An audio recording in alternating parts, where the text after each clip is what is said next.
Les organismes qui régissent l'électricité. Donc ça fait partie du DTU 70.1, installation électrique des bâtiments à usage d'habitation. Donc il y a tout d'abord l'UTE, Union technique de l'électricité, qui est une association qui regroupe les principaux partenaires du secteur électrique et électronique. Ses missions sont une activité de normalisation, ils rédigent des normes, ils établissent des normes concernant les matériels électriques et électroniques, ainsi que leur installation. Une activité de certification, ils attribuent et contrôlent des marques NF de conformité aux normes en tant qu'organisme mandaté par la FNOR.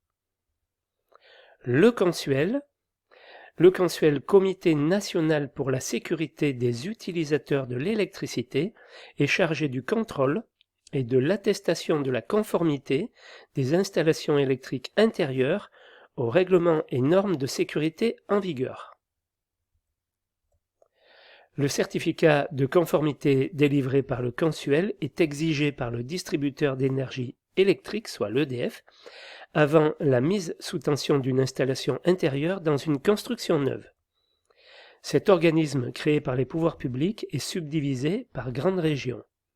Exemple, pour la région Grand Est, le siège est à Dijon. C'est un exemple. Promotelec, Association pour la promotion de la qualité des installations électriques.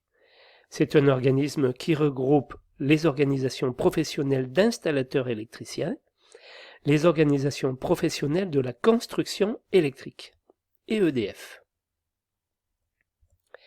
Cet organisme s'attache à promouvoir l'installation électrique sur son aspect sécurité et conformité à la norme NFC 1500. Promotelec délivre des labels de qualité, d'économie, de sécurité et de confort. Le label Habitat Neuf renforce le confort de vie intérieure.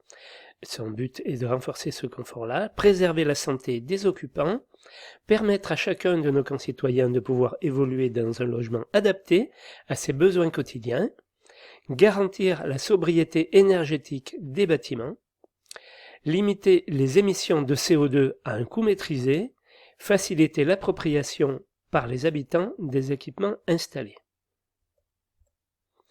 Le label Rénovation énergétique, l'intégration des évolutions, donc lui concerne l'intégration des évolutions réglementaires, la réorganisation du référentiel comprenant toutes les mises à jour réalisées sur un unique document, les exigences de performance des matériaux et des équipements mentionnés dans le référentiel ont été fixées et ou recommandées au regard de critères d'éligibilité aux éco-conditionnalités en vigueur pour avoir des aides financières, afin de minimiser les investissements liés aux travaux de rénovation. Et s'occupe aussi de la prise en compte des retours d'expérience des acteurs. Vivrelec, proposé par EDF en partenariat avec les professionnels de la construction, il associe bien-être et économie, une offre électrique complète pour être bien dans son logement.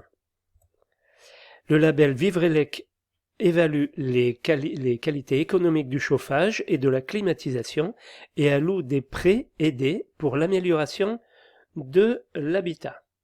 Voilà en ce qui concerne les organismes qui s'occupent de l'électricité.